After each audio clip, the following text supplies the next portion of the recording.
Bismillahirrahmanirrahim. Assalamualaikum warahmatullahi wabarakatuh.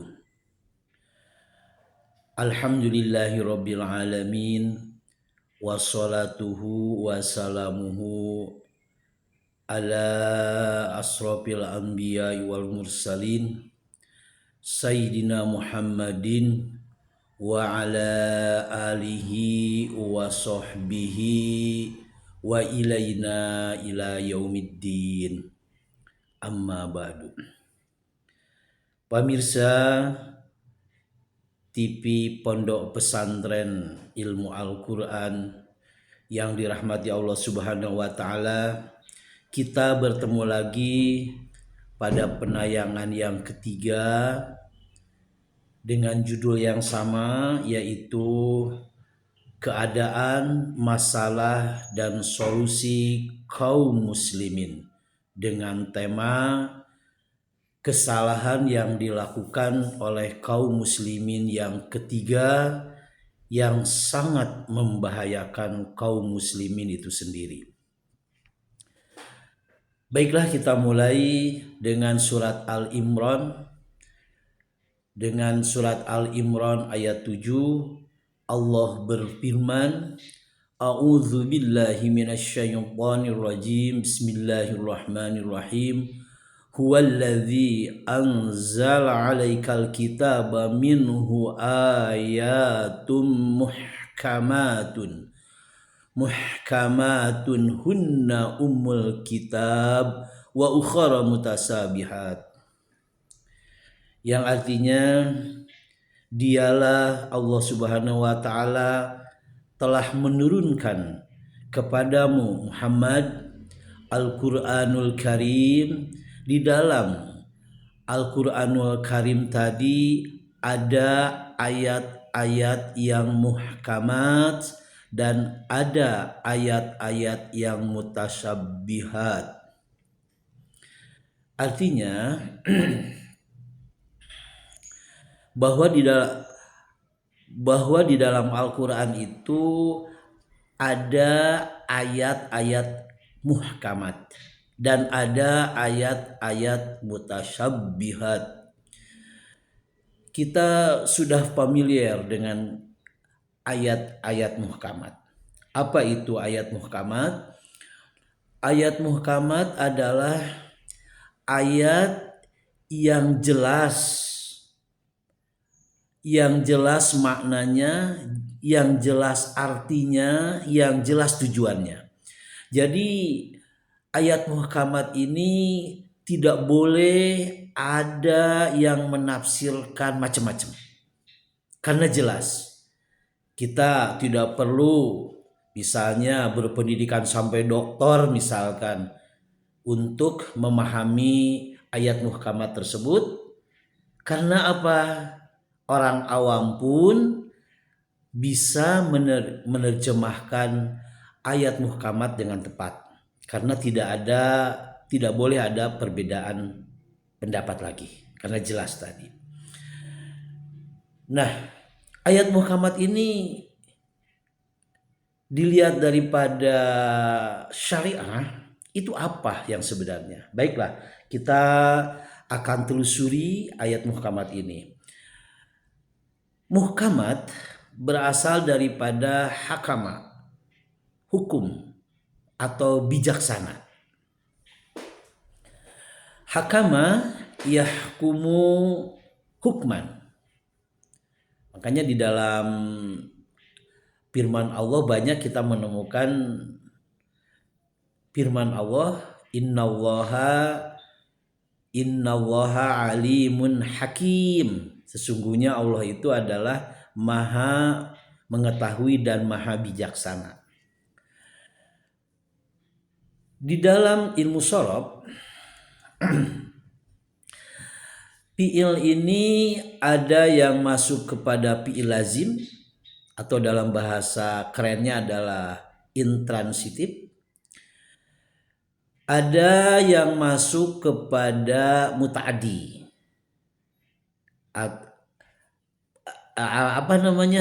ayat-ayat atau fiil muta'addi, ya.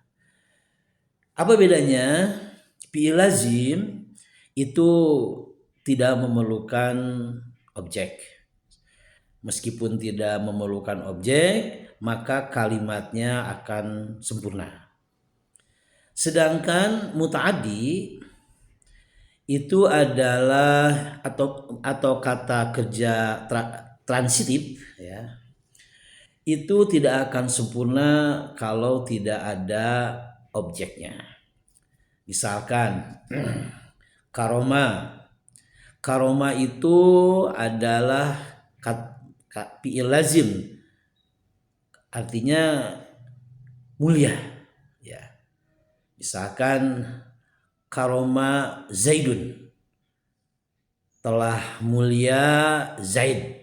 Di sini tidak perlu memerlukan yang namanya objek. Meskipun tidak ada objek, artinya lengkap dan jelas, ya.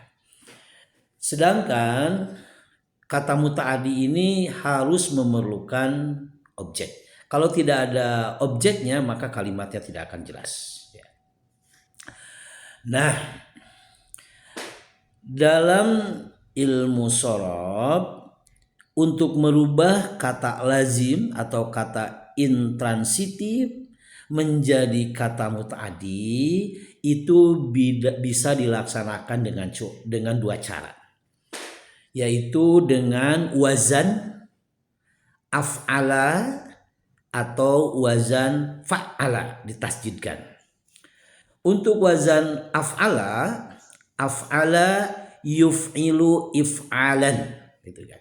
Itu ditambah alif pada sulasi mujarrad atau kalimat atau kata kerja yang mempunyai tiga huruf. Itu caranya pertama adalah dengan alif. Contohnya adalah karoma mulia, kalau akroma memuliakan, ya. Atau dengan kata lain, untuk merubah kata-kata intransitif ditambah dengan awalan me dan akhiran kan. Tadi kan seperti mulia, berarti muta'addinya adalah memuliakan, ya. Jadi karoma mulia, kalau akroma artinya memuliakan. Atau dengan ditasjidkan menggunakan wazan fa'ala.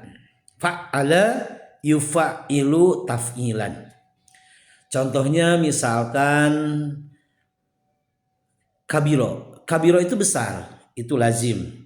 Kalau untuk membesarkan maka bisa menggunakan wazan fa'ala. Jadi kabiro, kabbaro, yukabbiru takbiran, artinya membesarkan, ya. Takbir kan, ya, membesarkan. Yang lainnya adalah nazala. Nazala artinya turun. Kalau menurunkan menjadi anzala yunzilu inzalan, atau nazala yunazzilu tanzilan. Baik, kita kembali kepada kata hakama. Hakama bijaksana, hukum atau bijaksana.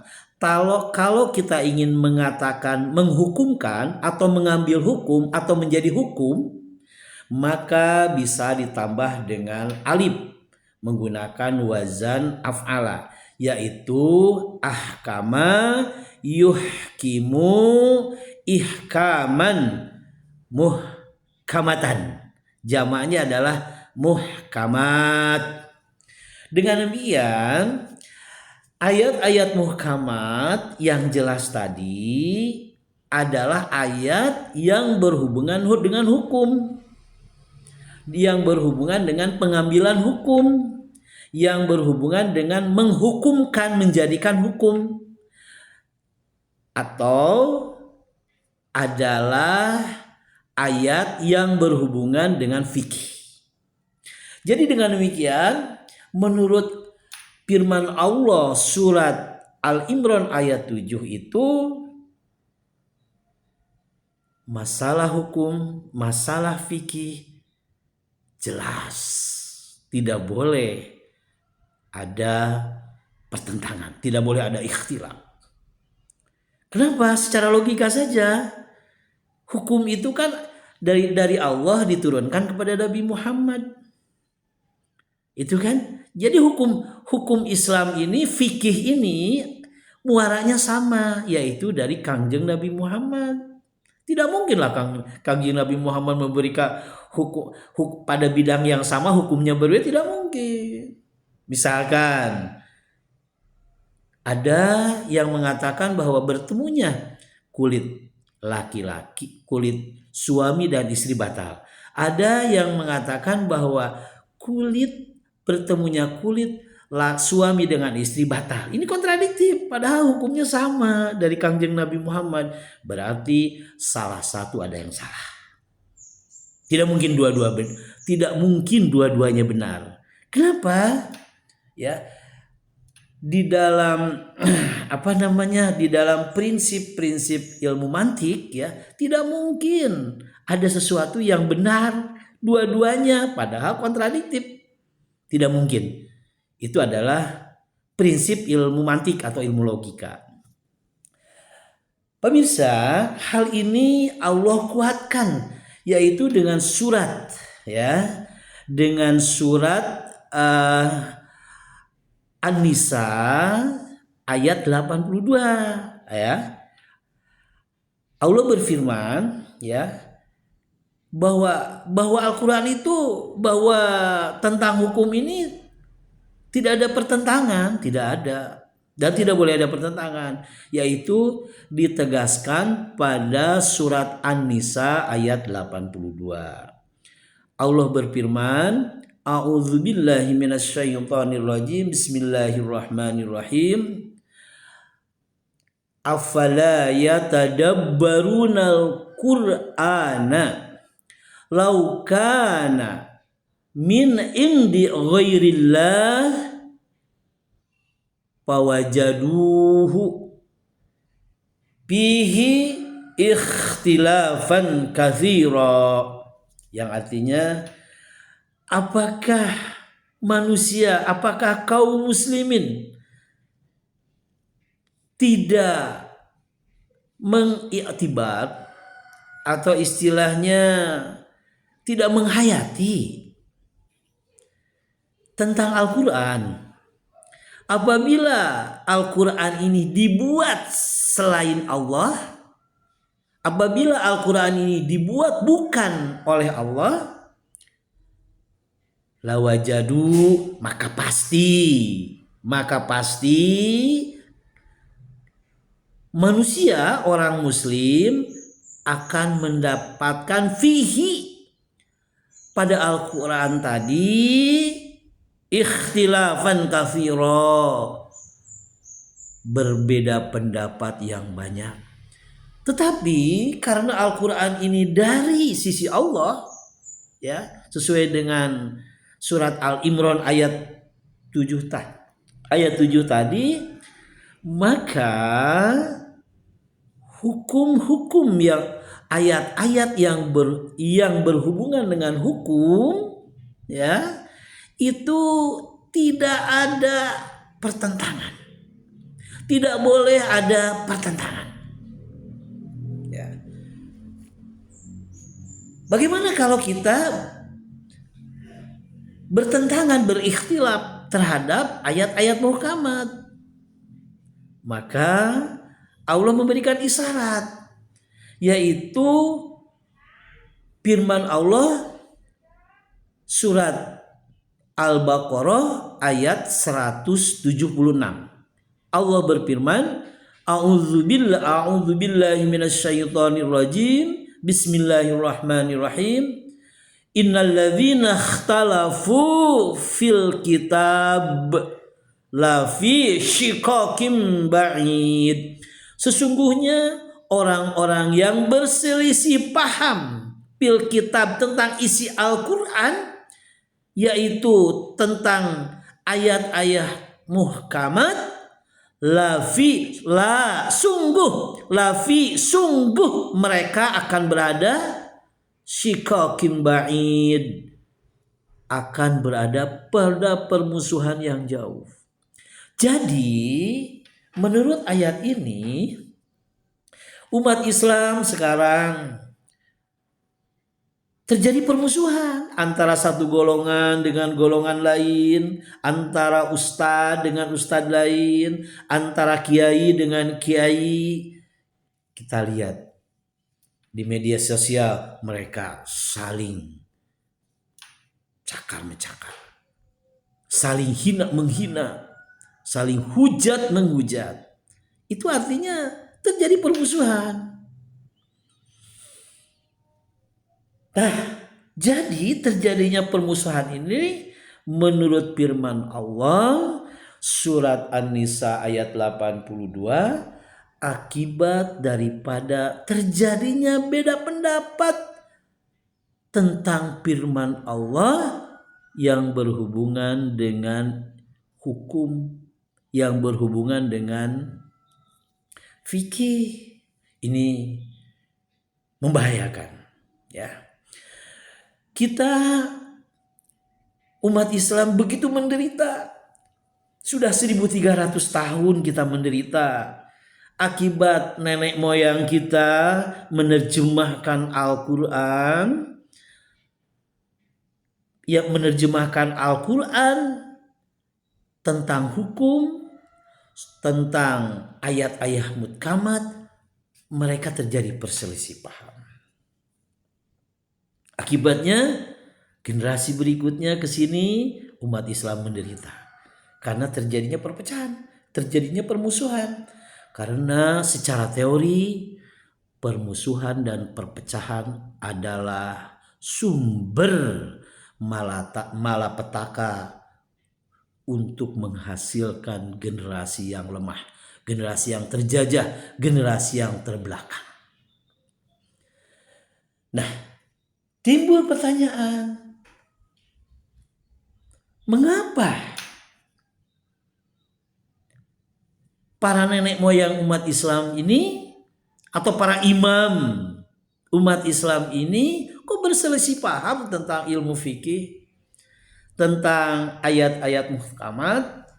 Di sini Allah menjelaskan, yaitu di dalam surat Al-Baqarah ayat 213.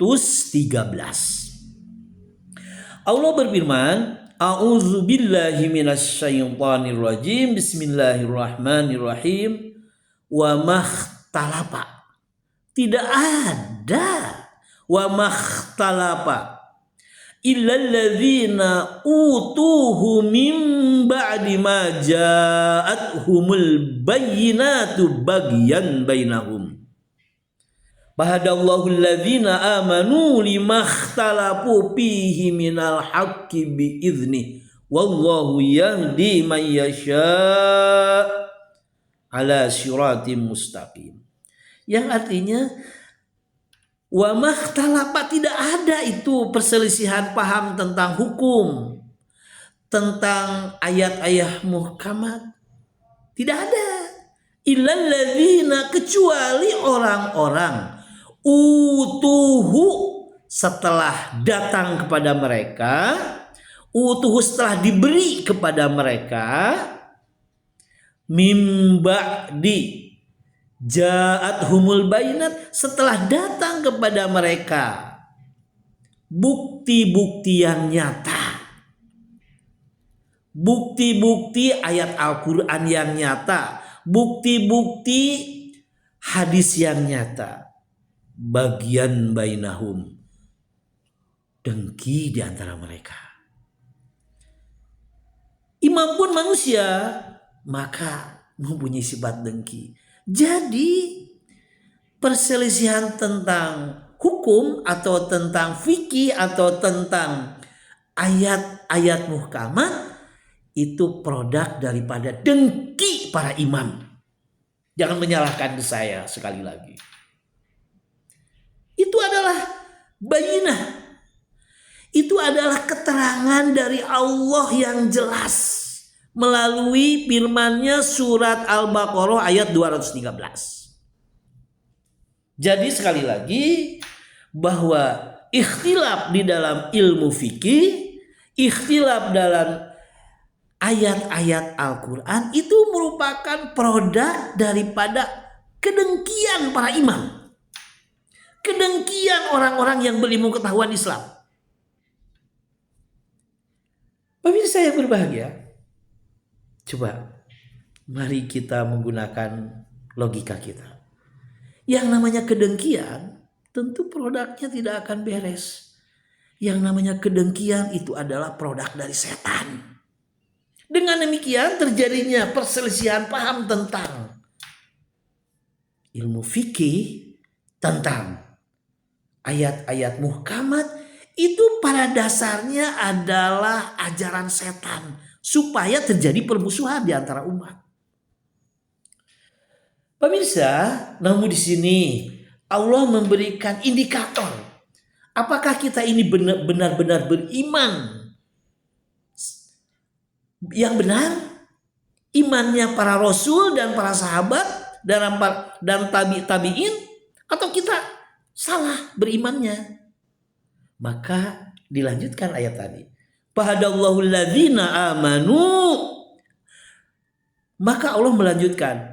Fahadallahu alladzina amanu limakhtalafu bihi minal haqqi bi'izni. Maka Allah berikan petunjuk kepada orang-orang yang beriman tentang apa-apa yang diperselisihkan tadi. Jadi orang yang beriman yang benar itu pasti Allah berikan petunjuk tentang apa yang diperselisihkan. Sekarang kan banyak sekali perselisihan tentang wudhu. Ada yang mengatakan seluruhnya harus mengusap harus seluruhnya. Ada yang mengatakan cukup sebagian. Itu bertentangan. Ada yang mengatakan bid'ah itu adalah sesat semuanya. Ada yang mengatakan bid'ah itu ada yang namanya bid'ah hasanah, tidak sesat. Itu berkontradiktif. Ya. Nah, nanti pada kesempatan lain saya akan membahas secara tuntas tentang perbedaan para imam, ikhtilaf para imam tentang ilmu fikih. Insya Allah. Nah, pemirsa, ancamannya tidak main-main Allah terhadap orang-orang yang berikhtilaf. Tidak main-main. Yaitu pada surat Al-Baqarah Al-Imran ayat 105. Ya, Allah berfirman mengancam ini kepada mereka yang berselisih paham tentang ilmu fikih, yang berselisih paham terhadap ayat-ayat muhkamat. Ancamannya luar biasa, tidak main-main. Allah berfirman, A'udzubillahi minasyaitonirrajim. Bismillahirrahmanirrahim. Wala takunu kalladzina tafarraqu wakhtalafu min ba'di ma ja'ahumul bayyinat wa ulaika lahum adzabun adzim. Artinya, janganlah kalian seperti orang-orang yang bercerai-berai, berpirkoh-pirkoh, berkelompok-kelompok, bermazhab-mazhab. Dan ikhtilaf, berselisih paham. Jadi janganlah kita bercerai-berai dan ikhtilaf setelah datang kepada mereka bukti-bukti yang nyata, keterangan-keterangannya yang nyata dari Al-Quranul Karim dan hadis Rasul. Nah, mereka yang bercerai-berai dan ikhtilaf terhadap ilmu fikih, terhadap hukum, terhadap ayat-ayat muhkamat, mereka itulah adzabun azim, maha siksa yang maha berat. Pemirsa, Biasanya azabun azim ini bukan untuk orang Islam, tetapi diperuntukkan kepada orang-orang kafir. Kita lihat di dalam surat Al-Baqarah ayat terakhir, ayat 7. Allah berfirman, A'udzubillahi minasyaitonirrajim. Bismillahirrahmanirrahim. Innal ladzina kafaru sawa'un 'alaihim a anzartahum am lam tundirhum la yu'minun. Khatamallahu ala qulubihim wa ala sam'ihim wa ala absarihim ghishawatu wa lahum adzabun adzim. Jadi jelaslah bahwa adzabun adzim, banyak sekali ayat itu ancaman bagi orang-orang kafir. Namun pada ayat Al-Imran 105 tadi itu kan diperuntukkan untuk kita, untuk kaum muslimin. Juga Allah mengancam lahum adzabun adzim. Sama. Jadi dengan demikian orang-orang yang berfirqah-firqah, orang yang bercerai-berai, orang yang bermazhab-mazhab, karena mazhab juga akan mengadakan perceraian, akan membentuk suatu kelompok firqah-firqah, dan mereka ikhtilaf di dalam fikih, di dalam hukum, di dalam ayat-ayat Muhammad. Diancam oleh Allah adzabun adzim. Mereka diancam akan dimasukkan, diazab dengan azab yang berat. Nauzubillahi min dzalik. Solusinya adalah Allah berfirman, fa in ta'auzubillahi minasyaitonirrajim. Bismillahirrahmanirrahim. Fa in tanaza'tum bisyai'in farudduhu ilallah war rasul. Apabila kalian berselisih paham tentang ayat Muhammad, tentang hukum, tentang fikih, atau tentang apa aja, farudduhu, maka kembalikanlah. Farudduhu ilallah, kepada Allah, kepada kitabullah, kepada Al-Quranul Karim, dan kembalikan kepada hadis-hadis Rasul. Itu adalah solusi.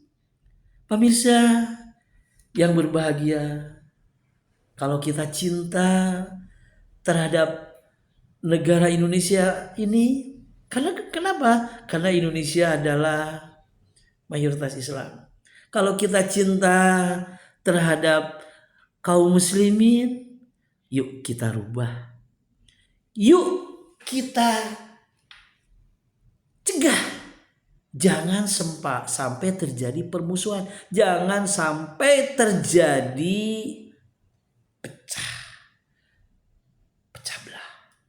Ya, malahan menurut surat Ar-Rum ayat 29-30 itu orang yang memecah belah kaum muslimin masuknya kepada musyrik. Nauzubillahi min dzalik. Musyrik tidak akan pernah dimaafkan oleh Allah. Oleh karena itu yuk saya mengajak ini kepada para ustadz, para kiai, para mubaligh, para pejabat yang mempunyai kemampuan untuk menyampaikan, untuk merubah, yuk kita rubah. Ya. Bahwa ilmu fikih itu pada dasarnya tidak boleh ikhtilaf. Ayat-ayat muhkamat tidak boleh ikhtilaf. Karena itu akibatnya adalah perpecahan di antara umat. Pemirsa, insya Allah pada kesempatan lain saya akan melanjutkan dengan apa saja yang diikhtilafkan oleh umat Islam, oleh para imam tentang ayat-ayat muhkamat ini. Pemirsa, demikianlah perjumpaan kita, uraian saya, mudah-mudahan bermanfaat. Kalau ada hal-hal yang tidak berkenan, kata-kata saya yang tidak berkenan, mohon dibuka pintu maaf selebar-lebarnya. Saya tutup. Wabillahi taufik wal hidayah. Wassalamualaikum warahmatullahi wabarakatuh.